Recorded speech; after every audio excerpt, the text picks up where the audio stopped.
درود رفقا، خیلی خوش اومدید به این ویدیو. امروز اومدیم 13 تا از قوی ترین سیمبیوت های مارول رو بررسی و معرفی کنیم و بریم ببینیم اصلا کدومشون قوی تره و سرگذشت هر کدومشون چی بود. پس اگه آماده اید بزن بریم.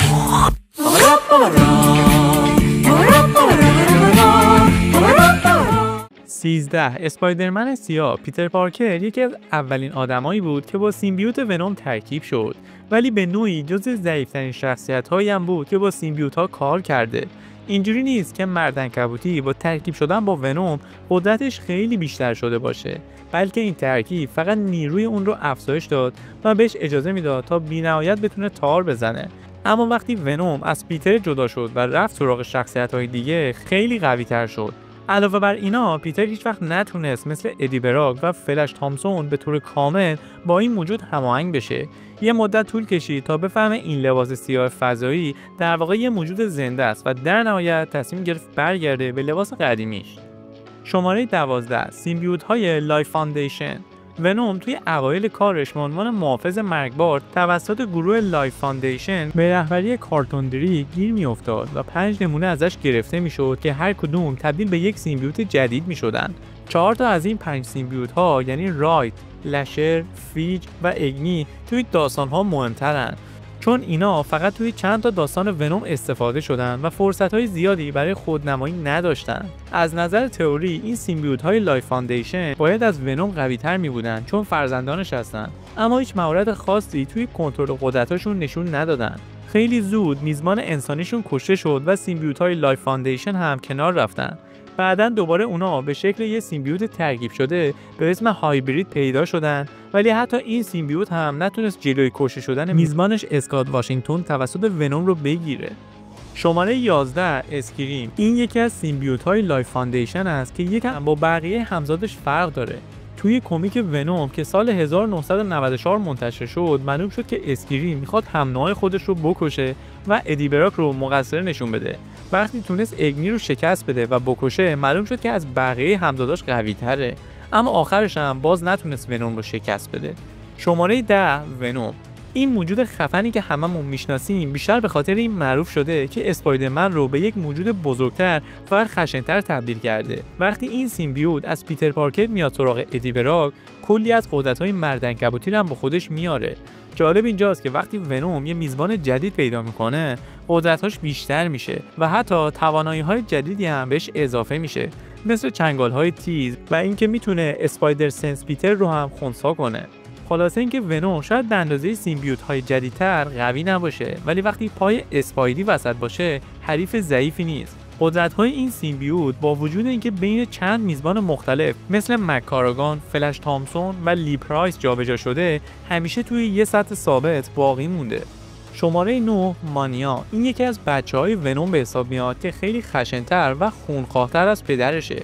دلیلش هم اینه که یکی از میزبان‌های مانیا یعنی اندی بنتون به یه نشونه فراتبیعی به اسم هولمارک طلسم شده بود. حالا مانیا به یه خلافکار به نام لی پرایس رسیده و این پرایس نشون داده که میتونه با آلوده کردن دیگران به تکه‌ای از سیمبیوتش اونا رو تبدیل به برده خودش کنه. اینجوری پرایس میشه یه حریف خیلی قوی برای ترکیب ونوم و مرد عنکبوتی. شماره 8. اسپیس نایت ونوم. تا حالا ونوم هیچ وقت به اندازه وقتی که با فلش تامسون ترکیب شد قدرتمند نبوده. فلش که همون قلدر دوران دبیرستان پیتر پارکره تبدیل به یکی از میزبان‌های ونوم شد. خوشبختانه فلش کمک کرد تا این سیمبیوت مسیر بهتری رو پیش بگیره. توی این دوران ونوم حتی به نگهبانان کهکشان هم پیوست و به سیاره‌اش سفر کرد و ذهنش درمان شد. به همین دلیل هم ارتباطش با فلش نزدیکتر شد. توی همین دوران ونوم تبدیل به یک قهرمان فضایی به نام اسپیس نایت شد و قدرت‌های بیشتری کسب کرد. متاسفانه این ترکیب خیلی طولی نکشید و فلش و ونوم از هم جدا شدن و هر کدوم مسیر خودشون رو در زمین ادامه دادن. شماره 7. کارنیج. برای مدتی کارنیج به عنوان برترین سیمبیوت دنیای مارول شناخته میشد، مثل اینکه ونوم یه قدم از اسپایدی جلوتره. کارنیج هم از نظر قدرت و پتانسیل نابودی از ونوم خیلی قوی تره. کارنیج وقتی خلق شد که ادی براک هم سلولی یک قاتل روانی به اسم کلتوس شد. وقتی ادی از سلول فرار کرد و بخشی از سیمبیوتش رو جا گذاشت، حس جدا شدگی این سیمبیوت با آتش خونسیرناپذیر کلتوس به خوبی ترکیب شد و نتیجهش خلق یه سوپر ویلن بود که عاشق قتل و حمله به مردعنکبوتی و ونومه. این سیمبیوت یکی از سیمبیوت‌های جدیده که کارنیج تصادفاً خلقش کرد و حالا یه رقیب جدی برای خودش پیدا کرده. اسکورن با یک زن به اسم تنیس نیوز ترکیب شده و به خاطر اینکه داستانش خیلی خاصه، یه ترکیب باحال از زندگی بیولوژیکی و تکنولوژی به حساب میاد. یعنی تنیس نه تنها میتونه قدرت‌هایی مثل کارنیج داشته باشه، بلکه زرش هم بهش اجازه میده با عنوان ماشین‌ها و دستگاه‌ها ترکیب بشه. یکی از نقاط ضعف اکثر سیمبیوت‌ها سلاح‌های صوتی هستن، اما اسکورن با قابلیت‌های خاصش میتونه از این وضعیت به نفع خودش حتی استفاده کنه. شماره 5 تاکسین. حالا بریم سراغ تاکسین. چه چیزی میتونه باعث بشه ونوم و کارنیج اختلافاتشون رو کنار بذارن و با هم کار کنن؟ جوابش تاکسینه. این اولین سیمبیوتیه که از کارنیج به وجود اومده. وقتی کارنیج تاکسین رو دید، فهمید که این یکی چقدر خطرناکه، چون اساساً قدرت‌های ونوم و کارنیج رو با هم داره. جالب اینجاست که تاکسین یک شخصیت خاص داره و با اولین میزبانش یعنی پاتریک ترکیب خیلی قوی ساخته. با اینکه ونوم و کارنیج از قدرت‌های نابود کننده تاکسین میترسن، اما اون نشون داد که دوست داره توی جبهه آدم‌های خوب باشه. شماره 4 آنتی ونوم. این یکی وقتی به وجود اومد که یه مقدار از باقی مونده سیمبیوت ونوم توسط مستر نگاتیو شار شد و یه سیمبیوت جدید ولی مصنوعی به وجود اومد.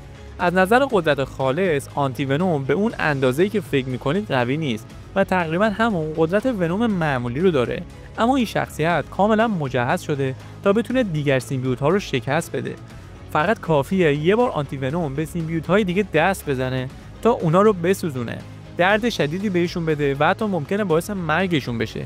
اگه قراره با امثال ونوم و کارنیج بجنگید، آنتی ونوم میتونه بهترین متحد شما توی نبرد باشه. شماره 3 ابرسربازان سیمبیوت. فهمیدیم که دولت آمریکا چند تا ابرسرباز درست کرده با استفاده از نمونه‌های گرندل. این گرندل یه سیمبیوت خیلی قدیمیه که شبیه به یه اژدهای غول‌پیکره. این ابرسربازها نه تنها قدرت خیلی زیادی دارن، بلکه کنترلشون هم خیلی سخته. توی یه فلش بک می‌بینیم که اینا تو جنگل‌های ویتنام نیک فیوری و وولورین رو شکست میدن. شماره 2 رد گابلین. وقتی صحبت از ویلن‌های اسپایدرمن میشه، کمتر کسی مثل گرین گابلین و کارنیج میتونه به خونریزی و جنایت برسه.